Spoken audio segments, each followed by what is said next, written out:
In the top stories, St. Kitts and Nevis is being marketed as a home port destination for major Caribbean cruise packages in 2027. Regionally, 9 individuals have been detained under Belize's state of emergency as police expand the security operations in targeted areas.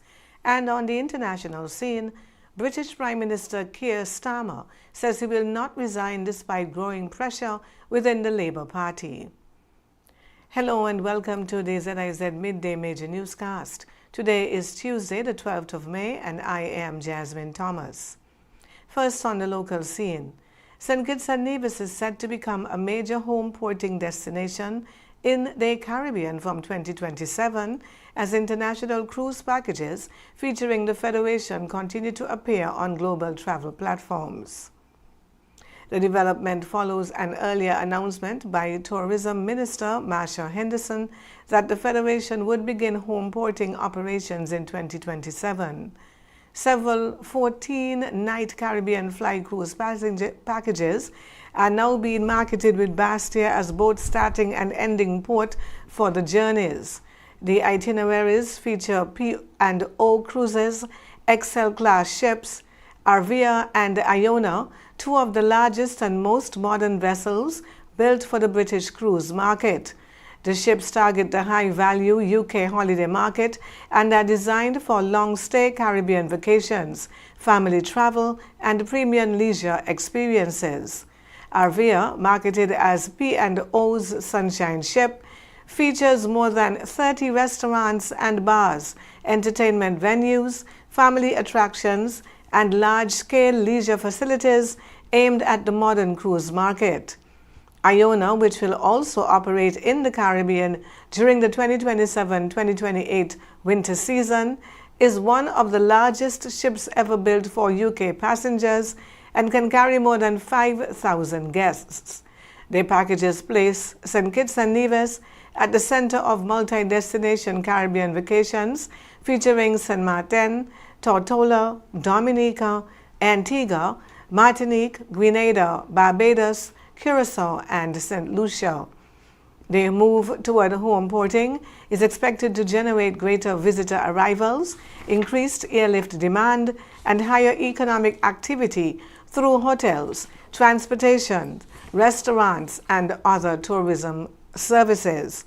Officials have described home porting as a major step in elevating the Federation's tourism product and positioning St. Kitts and Nevis as a leading Southern Caribbean cruise hub. The Digital Transformation Unit has begun its stakeholder group educational awareness sessions on the proposed digital ID card. On Monday, 11th May, seniors attending the East Bastia Seniors Day program became the first public group to take part in the discussions. Officials said the session allowed participants to learn more about the digital ID card and ask questions about the initiative. The discussions were described as robust, with seniors expressing appreciation for the opportunity to engage and learn more about the proposed move. The Digital Transformation Unit said the educational awareness sessions will continue with other stakeholder groups across the Federation. And St. Kitts and Nevis has been ranked among the top 10 safest islands in the Caribbean in a recent regional travel and safety feature. The Federation was listed 5th on the top 10 ranking, which described St. Kitts and Nevis as having safe communities and a relaxed island lifestyle. The list also included destinations such as Aruba, the Cayman Islands,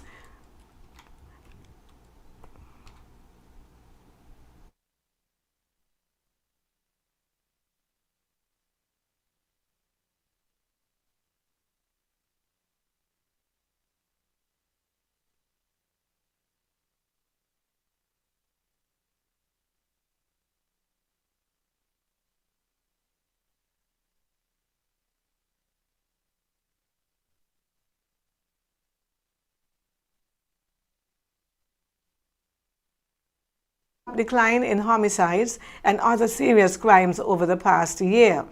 Authorities have attributed the improvement to a mix of strengthened policing, community-based interventions, and a public health approach to crime reduction.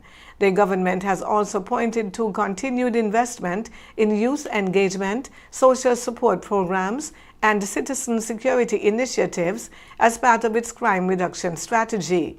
Officials say the recognition reflects growing confidence in the Federation as a safe, stable, and attractive destination for both residents and visitors. We'll take a break. When we come back, we bring you the regional segment of the news. This week on In Focus, Minister responsible for disability, the Honorable Iselene Phillip, and Maricia Brown, coordinator of the Disability Unit, stopped by to discuss St. Kitts and Nevis's first ever disability policy. The policy was laid on the table in the Federal Parliament on April 30th, 2026. It represents a major leap forward for a fully inclusive society that embraces and values every person regardless of their ability. Join us for In Focus on this station.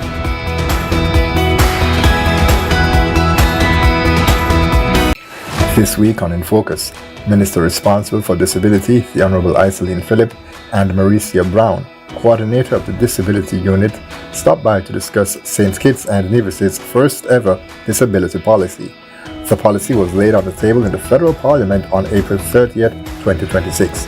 It represents a major leap forward for a fully inclusive society that embraces and values every person regardless of their ability.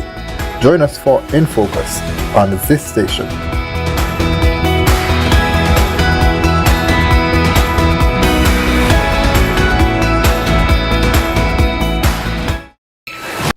And welcome back to the Midday Major Newscast. On the regional scene, Belize police have detained 9 individuals under the country's state of emergency as authorities continue a targeted crackdown on crime.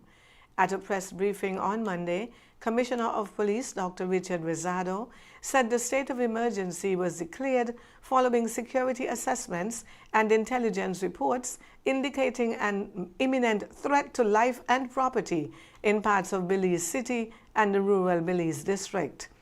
The detained individuals were transported to the Belize Central Prison, known as the Colby Foundation.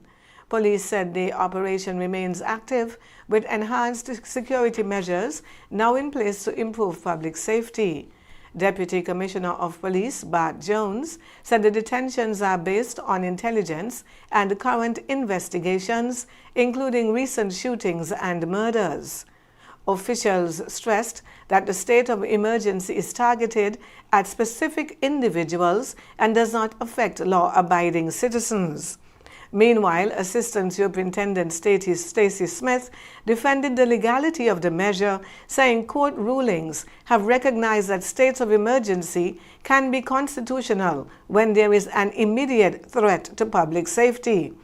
The state of emergency is scheduled to remain in effect for 30 days, with the possibility of an extension by the National Assembly. And a new wave of gang violence in Haiti's capital has forced hundreds of people to flee their homes as security conditions in Port-au-Prince continue to deteriorate. Reports indicate that families were forced to seek shelter along the road leading to Haiti's main international airport after armed gangs attacked communities over the weekend. Humanitarian group Doctors Without Borders say it evacuated its hospital in Cité Solier after intense clashes on Sunday. The organization reported treating more than 40 gunshot victims within 12 hours while providing temporary shelter for about 800 displaced people. Businesses operating near the Toussaint-Louverture International Airport have also warned of worsening security conditions and limited access to the area.